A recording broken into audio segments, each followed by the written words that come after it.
Yo, Tripolar Bear. The new Atlas can be a little bit confusing, taking it down to 4 zones, but I'm going to talk about some money-making strategies you can employ on your League starter. I have them all in this nice list. I got this list from a Redditor. I will link the post down in the description. They did a very nice job. I added some things, I cleaned it up, and I color-coded it according to what I think is good, what I think is bad, and what I think is there good, but for juicers. So green is good, red's bad, and for the juicers, I have things highlighted in purple. My edited one will be down in the description as well. If you'd like, you can edit it yourself by making a copy and also subscribing, okay? So let's start with Haywork. Haywork got a little bit of a change, but Haywork is still where you want to be if you want to do Harvest, and everybody on League Start should want to do Harvest. Okay, so you still have Bumper Crop, which gives you a additional harvest, so you have one extra plot when you find the Sacred Grove. Heart of the Grove, make sure that when you get a T4 seed, and that doesn't happen that often, but when you do, it will always drop a Sacred Blossom, which is the fragment or the key to the Oshabi fight, which does give you an extra 5 slots on your Harvest Craft saving device. Also, Oshabi should be fairly important to farm this league, or at least, do once so you can save 5 extra crafts. But Oshabi now drops what used to be Replica Shaco, which is a crazy expensive unique because of how important it is on very specific builds like Flicker Strike, for example. So that's something to keep an eye out for as well. Getting Sacred Blossoms, so maybe you can farm up some of those helmets. Also, this node has 10% chance for Unchosen Crop not to wilt. That's pretty nice, right? So when you choose one, it's a 10% chance for the one not chosen to die. And then, of course, just extra chance for Grove. Some other really good ones on League Start are going to be the Essence ones. So Essences are found a tier higher, and Corrupting, when you use that Remnant of Corruption on the Essence, it won't release, which is nice, so it kind of saves you from being surprised. It's honestly not that crazy for softcore. This would be a nice node for hardcore. Areas contain an additional essence, right? Essence is on the map device now, so this is going to be super, super incredibly lucrative to do in red maps with essence on the map device. It's very, very nice. If you remember back to Ritual, we did do this during Ritual League, and we farmed so many essences. Or it might have been Ultimatum. I think it was Ulti, actually. Seance, I have these in red. They're kind of bad on League Start. I don't think they're very good post League Start at all. Seance gives possessed monsters, the ritual ones, and the metamorph nodes. Now, the ritual ones can have their place. If nobody's doing ritual, then ritual becomes more valuable because you still want to have ritual bases.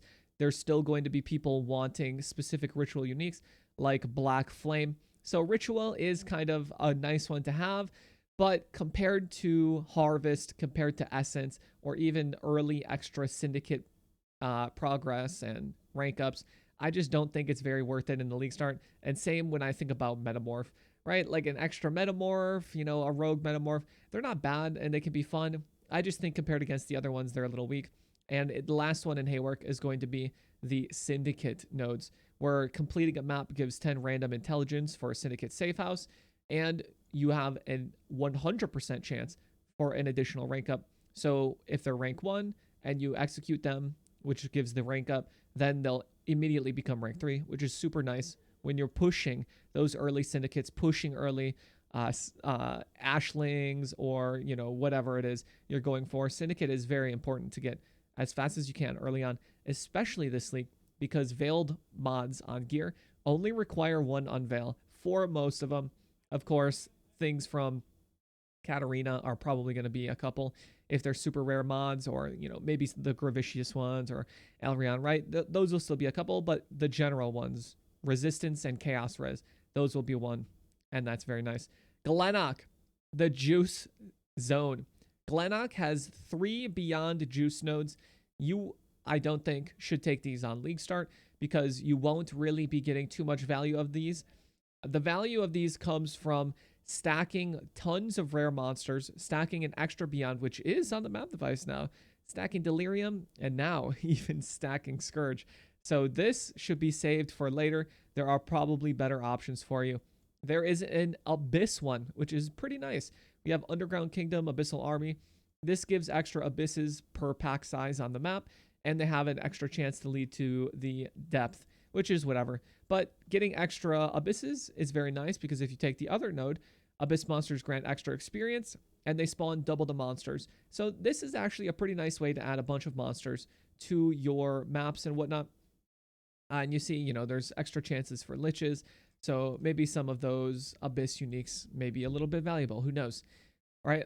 Maybe the new minion meta becomes damage over time minions, and that one Ghastly Eye Jewel that gives minion dot multi, maybe that becomes really valuable. Who knows? Right? Just something to keep your ear out for. These other ones, Abyssal Depths have +3 monster level. If that becomes a thing, you could take it. But this has only to do with the Abyssal Depth, which is that extra area that can happen instead of an Abyssal Trove. So, it can be good, but that's something that you don't want to choose right away. Anarchy, I don't like these. They just add a bunch of Rogue Exiles, and sometimes the Rogue Exiles have extra rewards. I think there are better things. Time Dilation, this was a super good one for Delirium Mirror farming up in Promenade. If you remember, we did this last league. This adds incursion monsters that become magic. It doesn't add magic monsters, excuse me.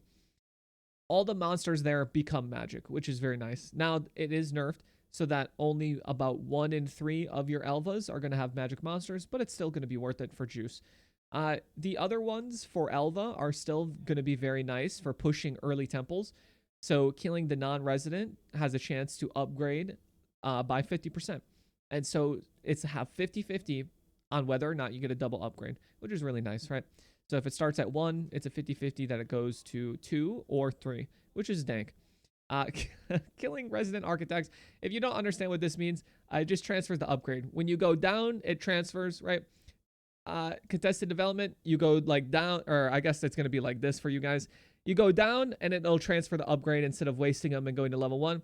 And when you go up, right, for resource reallocation, it's a 50-50 for a second upgrade. Now Glennach is the Legion zone. Unfortunately, when we're talking about Legion, they took away emblematic, but maybe there's a little bit of a bright side, okay? When you're doing Legion now, you have a double chance, right? 100 more is twice as likely to include a general. The legions that have generals include both generals. The legions are easier. There's extra sergeants, and the sergeants have a 25% chance for rewards. So random things like currency, prophecy rewards, just random things, right? The rewards are very nice. No emblematic, though, does stink. But what this does do is make it so that Legion farming is more valuable. If there aren't as many Legion splinters, and trust me, there's going to be a demand for them this league, right? You've seen these uniques. You've seen the Uber content. People are going to need to be able to get those Uber timeless emblems. And to do that, they're going to have to farm normal timeless emblems. And with emblematic being gone, if you don't know what emblematic did, it practically doubled the amount of splinters you were getting. With that gone, farming Legion is going to be more lucrative than it ever has been before. So don't really think of it as a too hard of a nerf. Think of it like kind of making everybody else a little demotivated and giving you a chance to make huge money off of Legion, right? All right, Lira. Also, if you're doing this, I recommend you saving up multiple emblems because trust me, man, okay? I was farming 5 ways in ulti for a league start. I'm trying to make some money. Man, I would have paid so much more if I could get like 4 or 5 emblems at the same time, all right? All right, little tip and teaser for you right there. Don't sell them one at a time. Try to gouge those people for bulk prices. All right, Lira Arthain, or I guess it's just Lira now. This zone is going to be for breaches mainly, but it is also an expedition zone. So let's get into it a little bit. The expeditions, honestly, a little weak, but expedition as a mechanic is still very powerful. There's lots of currency to be made. Rog's very nice, getting influence gear from Gwenin and Rog, as well as just the currency from logbooks and etc. I think logbooks are still going to be a pretty nice way to make money off of just 2 gin alone. Expedition's still good. So the expedition ones I'm going to mark as good for now. If you are sick and tired of expedition, that's fine. There's plenty more to do in Lira. You have chance for smuggler caches, which give you heist contracts and blueprints. And inside job makes it so that your blueprints, when they do drop, have a 10% chance to be fully revealed, which is extremely valuable. If you do get one of these, make sure you sell it for extra, because revealing does cost reveals, right? You have to grind out reveals by doing deception contracts and whatnot. So it's nice to have them fully revealed. You don't have to spend any of those. And you save rogue markers by not having to reveal rooms. Also, your smuggler caches have a double chance to drop blueprints. That's pretty good. Now, we get to the juice in Lira. Okay. Breaches, dude. Breach City.